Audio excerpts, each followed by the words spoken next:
ये कहानी आपका मन एकदम शांत और खाली कर देगी और बुरे विचार, चिंता, डर कैसे पूरी तरह से खत्म करना है ये भी आपको मालूम पड़ जाएगा।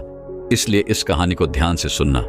तो चलिए कहानी की शुरुआत करते हैं। दोस्तों, एक समय की बात है, किसी नगरी में एक युवक रहा करता था। वो युवक अत्यंत दुखी था। वो बहुत निराश था। उसे ये समझ नहीं आ रहा था कि आखिर इस दुनिया में हर व्यक्ति अपने मतलब के लिए ही क्यों जीता है। उसे हर जगह हर कोई केवल स्वार्थी नजर आता था। वह हमेशा यही सोचा करता कि उससे कोई प्यार नहीं करता, उसकी कोई परवाह नहीं करता। सब उससे मतलब के लिए अपने संबंध रखते हैं। मतलब खत्म हो जाते ही सब उसे अपने आप से दूर कर देते हैं।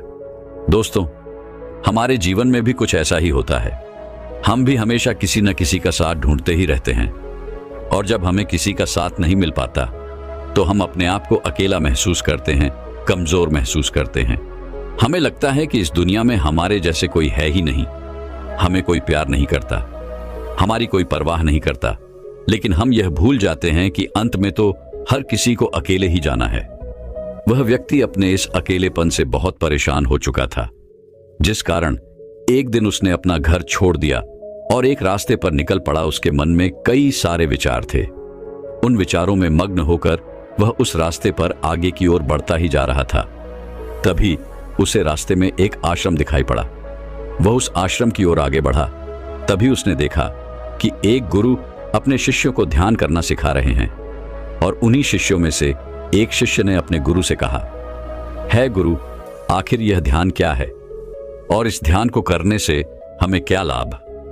तभी वह गुरु अपने उस शिष्य के इस सवाल का जवाब देते हुए कहते हैं, पुत्र, ध्यान ही सच है और ध्यान हमें अकेला कर देता है।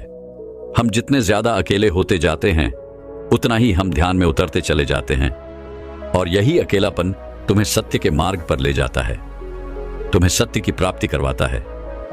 वह युवक आश्रम के बाहर खड़े होकर यह सब कुछ देख रहा था, सुन रहा था। जैसे ही उसने उन गुरुवर के मुख से यह सारी बातें सुनी, वह दौड़ा दौड़ा उन गुरुवर के पास आया और कहने लगा, है गुरुवर, यदि ध्यान हमें अकेला कर देता है तो इसका मतलब यह हुआ कि मैं इन सब चीजों में श्रेष्ठ हूं। आप तो ध्यान का सहारा लेकर अकेले होते हैं, लेकिन मैं तो ऐसे ही अकेला हूं।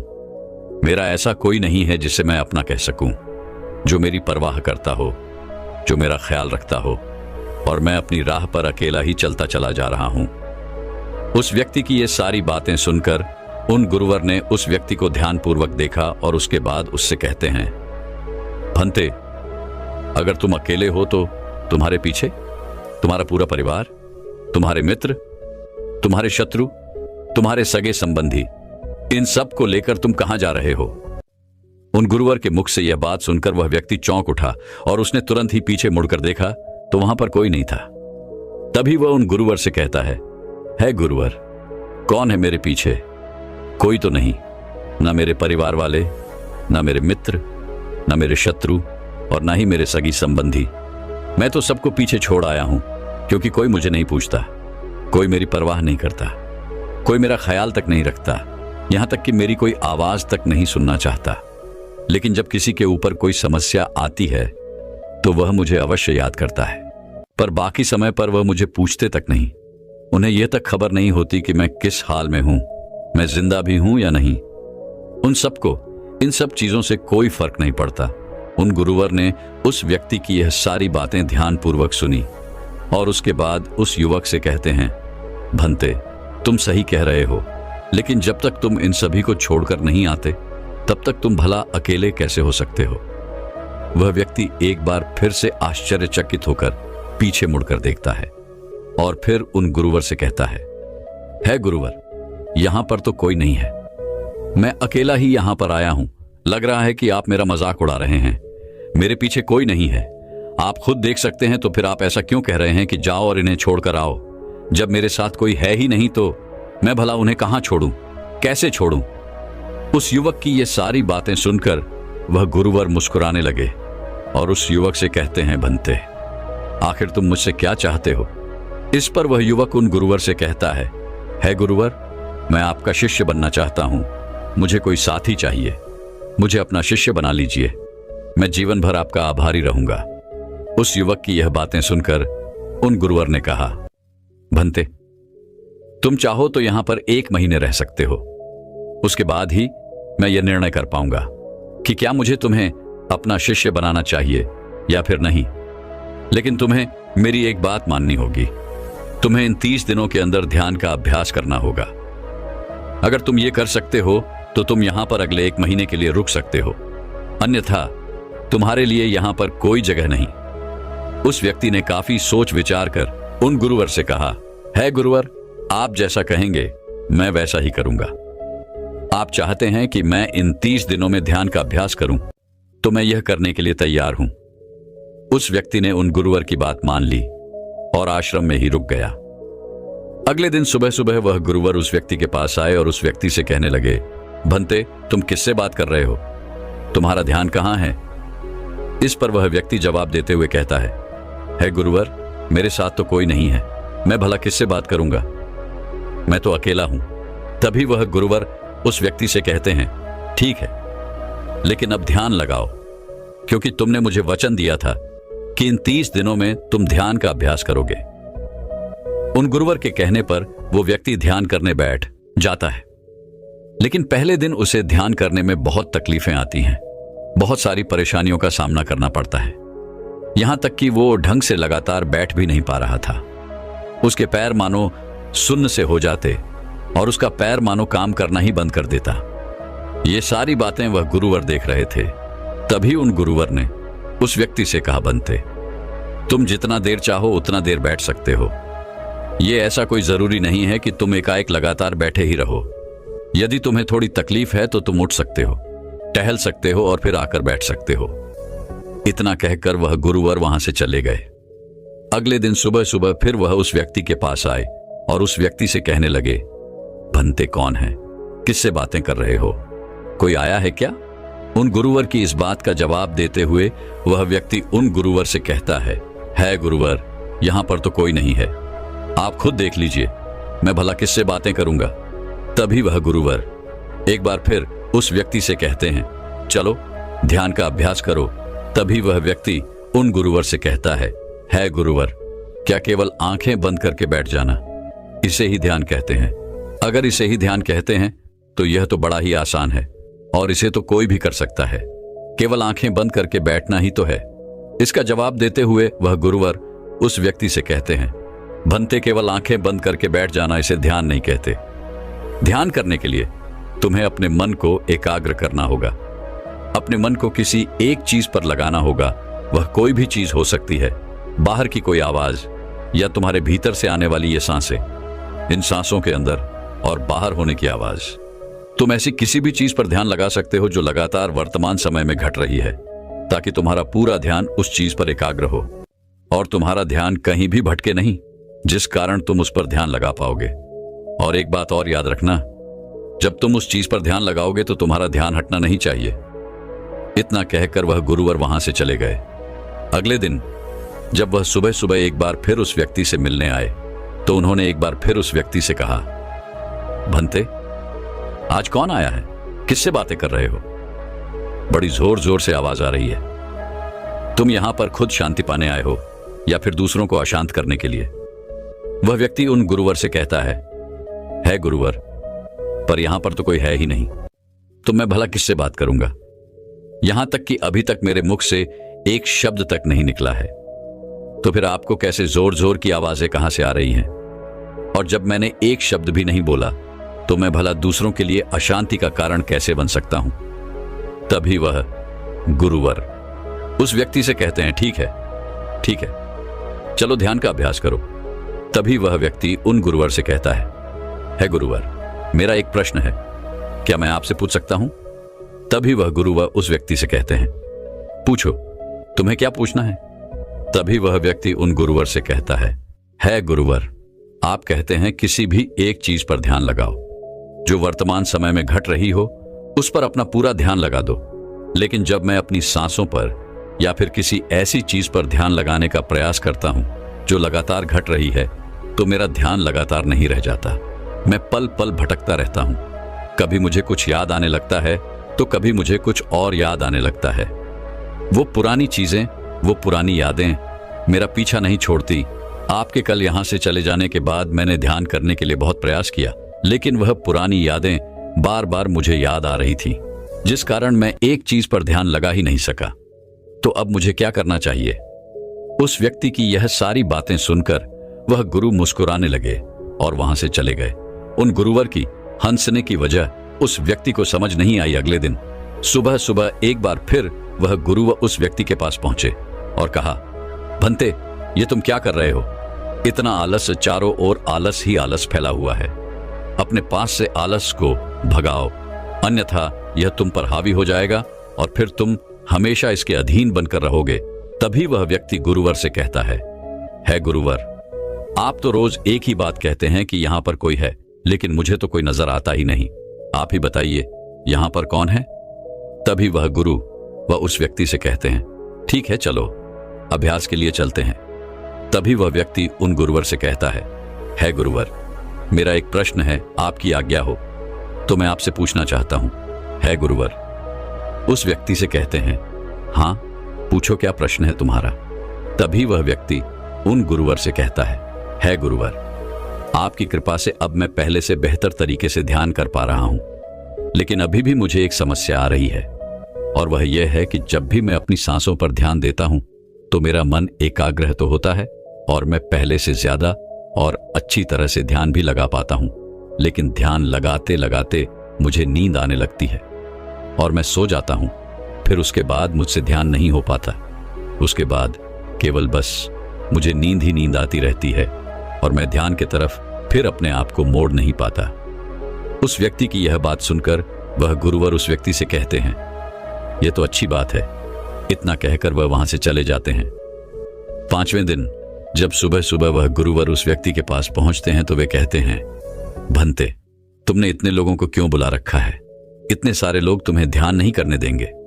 तुमने इतने सारे लोगों को क्यों बुलाया है? इन्हें यहां से जल्दी भेजो। मुझे ये बिल्कुल नहीं पसंद। तुम तो यहां पर अकेले आए थे जैसा कि तुमने कहा, तो फिर इतने सारे लोगों को तुमने आज क्यों बुला रखा है? इन्हें अभी के अभी वापस छोड़कर आओ। तभी वह व्यक्ति उन गुरुवर के बारे में मन ही मन ये सोचता है कि लगता है गुरुवर पागल हो चुके हैं।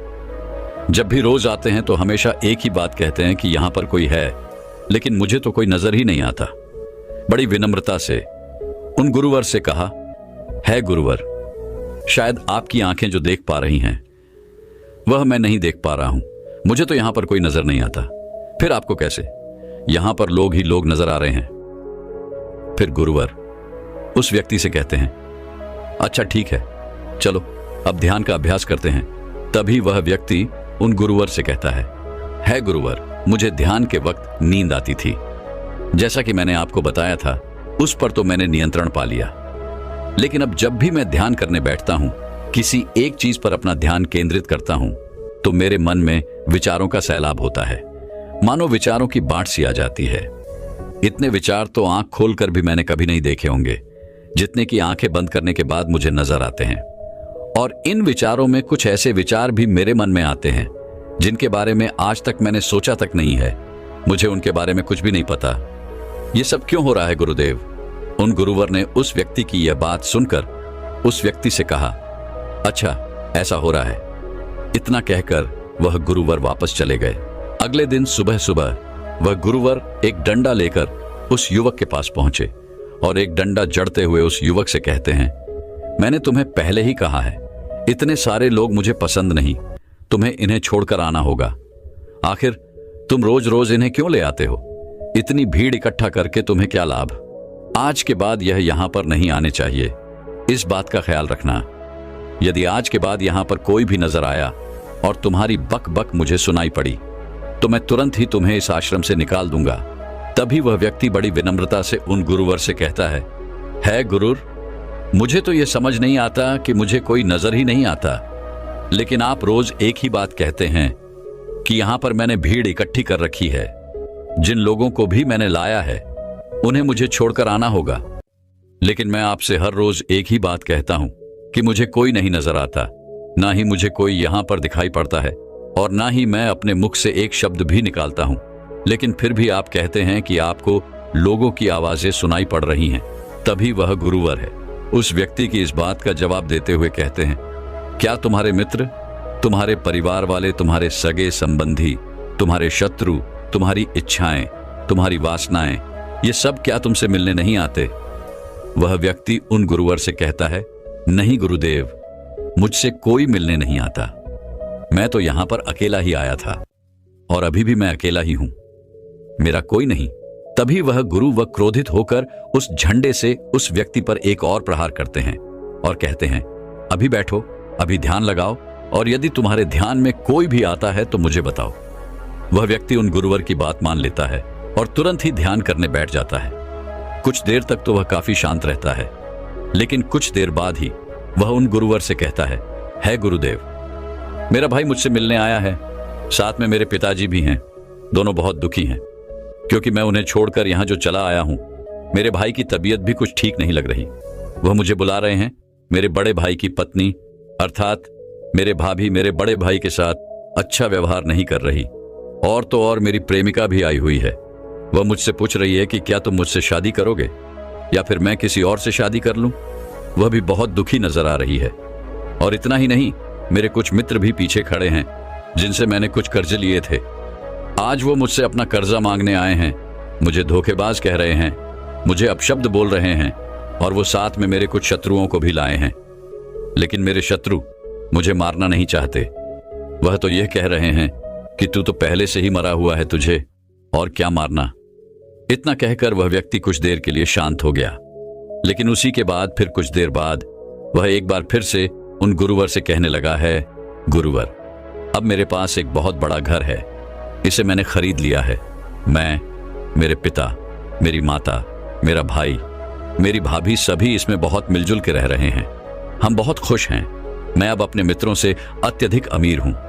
मेरे पास बेशुमार धन दौलत है, और तो और मैंने अपनी प्रेमिका से शादी भी कर ली है और इसका जश्न मना रहे हैं। इतना कहकर वह व्यक्ति एक बार फिर शांत हो गया और फिर कुछ देर बाद और फिर एक बार उन गुरुवर से कहता है गुरुवर, मुझे कोई मारने का प्रयास कर रहा है।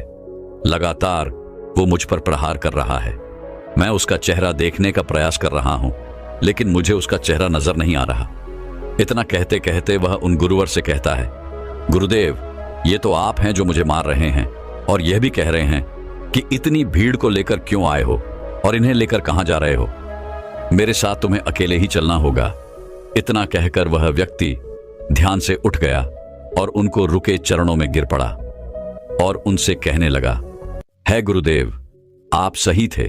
आप जो हमेशा कहते थे कि इस भीड़ को लेकर मैं कहां जा रहा हूं, आप हमेशा यही कहते थे कि इन सबको छोड़ कर आओ, लेकिन मुझे कोई नजर नहीं आता था।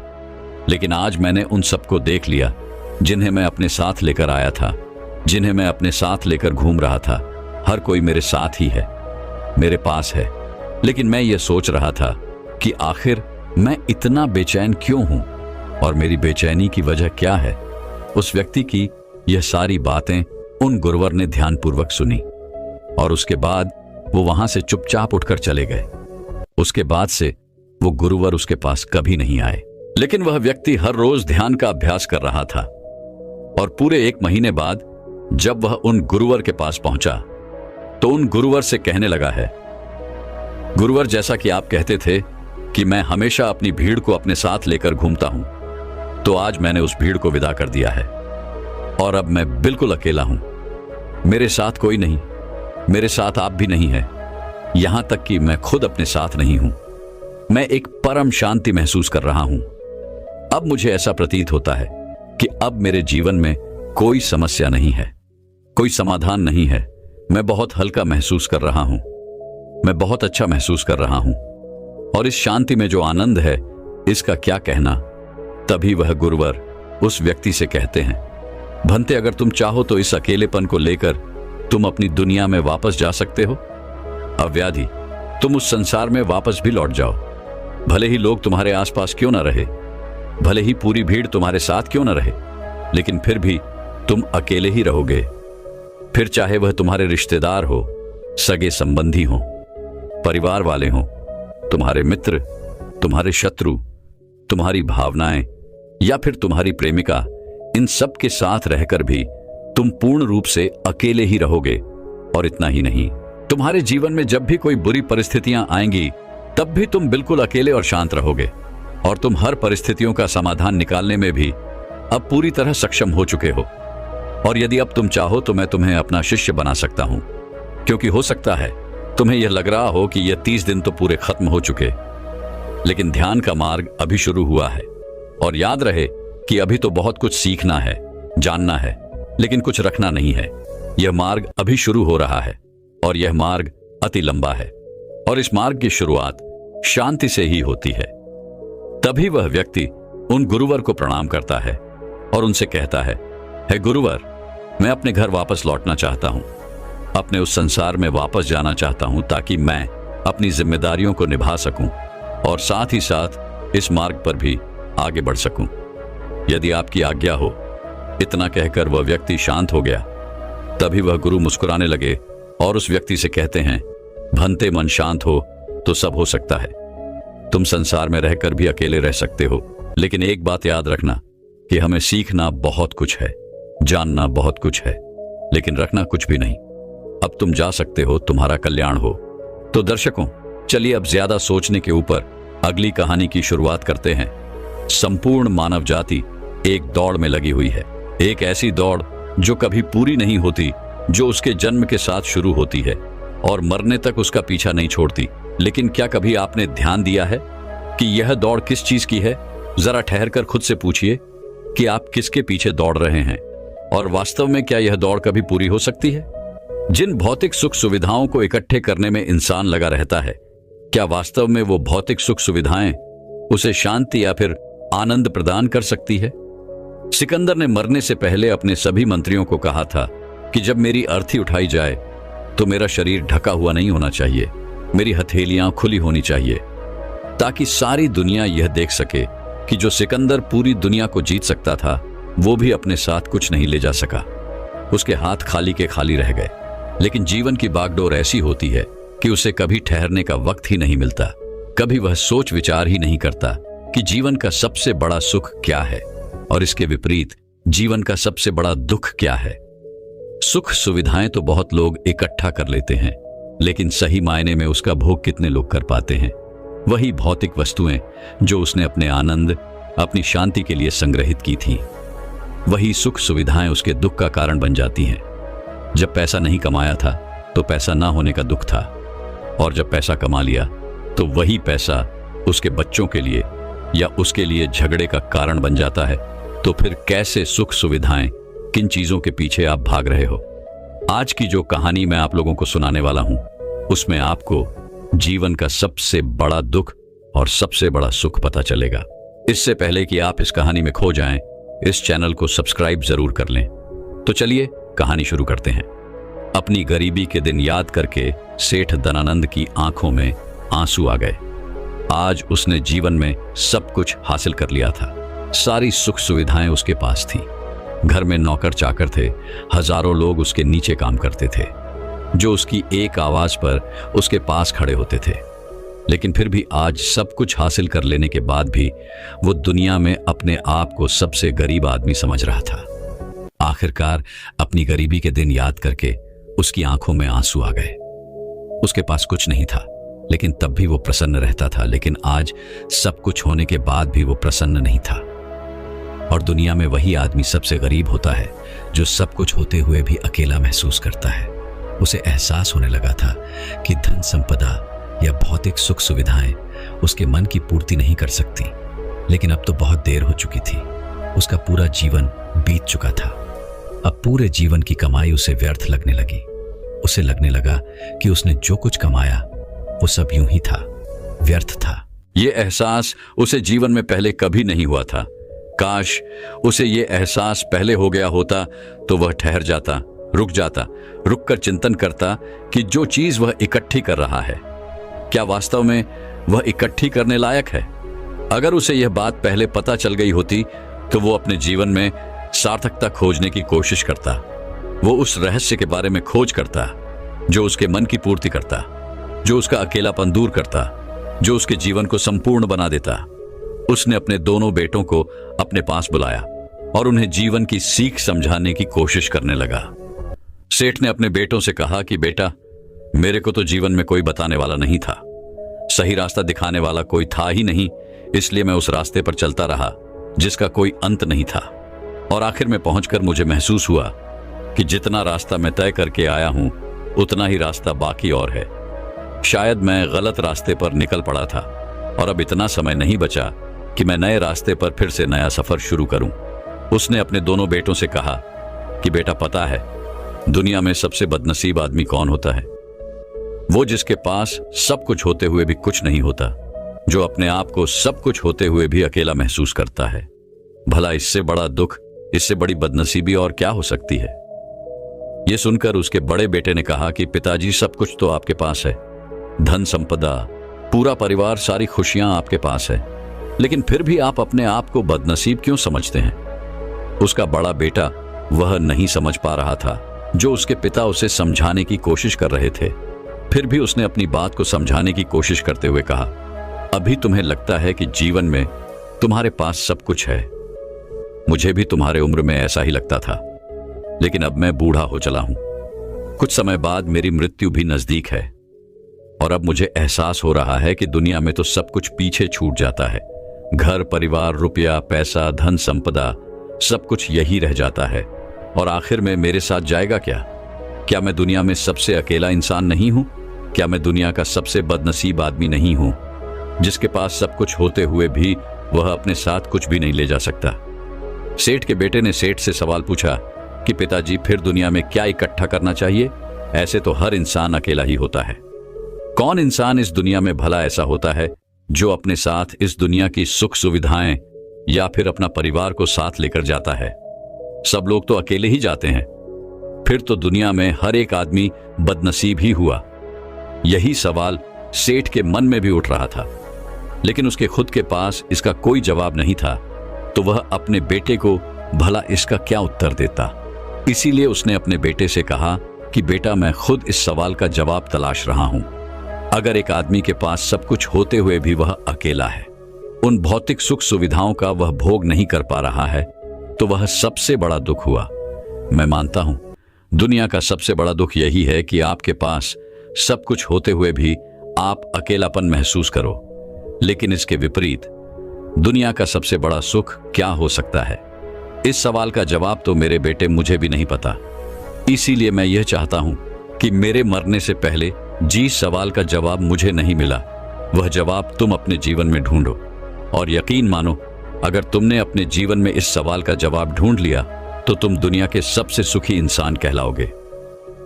यह कहानी सुनाकर गुरु ने अपने शिष्यों से सवाल पूछा कि दुनिया में सबसे बड़ा सुख क्या होता है? सभी शिष्य ध्यानपूर्वक अपने गुरु की यह कहानी सुन रहे थे। संध्या का समय था। धीमी धीमी हवा चल रही थी, जिससे कि पेड़ की पत्तियां हिल रही थीं। आसमान में पक्षी सहचा रहे थे। सूर्य अस्त होने को आया था और सभी शिष्य अपने गुरु से इस सवाल का जवाब जानना चाहते थे। लेकिन इससे पहले ही गुरु ने अपने शिष्यों से सवाल पूछ लिया। इसका उत्तर देते हुए एक शिष्य ने कहा कि गुरुदेव, दुनिया में सबसे सुखी इंसान वही है जिसका शरीर सुखी है। अगर आपके शरीर में बीमारियां हैं तो आपके पास कितनी भी भौतिक सुख सुविधाएं हों, आपके लिए वो व्यर्थ है। और इसके विपरीत अगर आपका शरीर सुखी है, अगर आपका शरीर स्वस्थ है, तो चाहे आपके पास कुछ भी नहीं हो, लेकिन उसके बावजूद आप अपने जीवन में सुखी रहोगे। इसीलिए संसार का सबसे बड़ा धन हमारा शरीर होता है।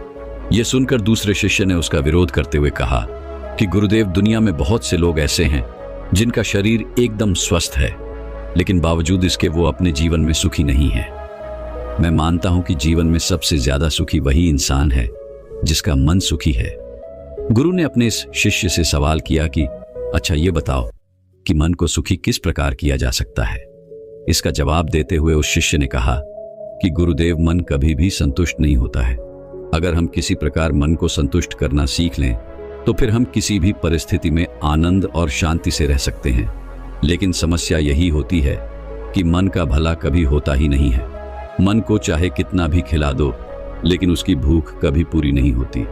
चाहे उसको कितना ही धन दे दो, लेकिन बावजूद इसका लालच बढ़ता ही जाता है। अब गुरु ने सभी शिष्यों को समझाना शुरू किया गुरु ने कहा कि अज्ञानतावश मनुष्य कभी यह समझ नहीं पाता कि उसका मन हमेशा से खाली था, लेकिन व्यर्थ की चिंताएं, व्यर्थ के लक्ष्य अपने जीवन में बनाकर उसने अपने मन को बांध लिया। जिस मन की प्रवृत्ति हमेशा खाली रहने की थी, उसने उस मन को कूड़े कचरे से भर लिया। इसीलिए वह मन जो बचपन में हमेशा खाली रहता था, हर चीज में, हर खेल में आनंद ढूंढ लेता था, अकेले में भी आनंद पूर्वक, शांति पूर्वक रहता था, अब वही मन सब कुछ मिल जाने के बाद भी हमेशा दुखी रहता है। लेकिन अगर इंसान सिर्फ वर्तमान में रहना सीख ले, सिर्फ इतना सा होश प्रकट कर ले कि उसे हमेशा वर्तमान में रहना है, ना तो भविष्य की कल्पनाओं में, ना अतीत की यादों में, सिर्फ वर्तमान में, सिर्फ इस एक सूत्र से वो अपने पूरे जीवन को बदल सकता है। वर्तमान में रहकर सभी सूक्ष्म सुविधाओं का भोग करना, पूर्ण होश के साथ, पूर्ण आनंद के साथ हर एक चीज का भोग करना, सिर्फ यही जीवन को सुखी बना सकता है। हम हर चीज को, हर काम को, हर रिश्ते को आधे अधूरे मन से निभाते हैं। जैसे कि खाना खाते समय हमारा दिमाग कहीं रहता है, हमारा शरीर कहीं रहता है, और इसीलिए जब शरीर और मन में दूरी पैदा होती है तो उससे तनाव पैदा होता है। अगर आपका शरीर और आपका मन और मस्तिष्क सभी एक जगह पर संगठित होना सीख लें, तो फिर आप अपने जीवन में उस शांति, उस आनंद का एहसास कर पाएंगे जो बड़े बड़े योगी पहाड़ों में तपस्या करके प्राप्त करते हैं। लेकिन इसके लिए जीवन में ज्ञान के प्रकाश का उदय होना बहुत आवश्यक है, क्योंकि अज्ञानता में आप अपने मन को कभी नहीं समझ पाएंगे। मन को समझना इस दुनिया का सबसे कठिन कार्य होता है। अगर आप अपने मन को जबरदस्ती वर्तमान में खींच कर लाने की कोशिश करेंगे तो आप बहुत जल्दी परेशान हो जाएंगे। ये कार्य बड़े धीरे धीरे, बड़ी निष्ठा और प्रेम के साथ किया जाता है, बड़े संयम के साथ किया जाता है। अगर आप इसको जबरदस्ती करने की कोशिश करेंगे तो आप तनाव में आ जाएंगे, आप बहुत जल्दी हार मान लेंगे। इसलिए कदम कदम पर आगे बढ़ा जाए तब मंजिल सामने ही है।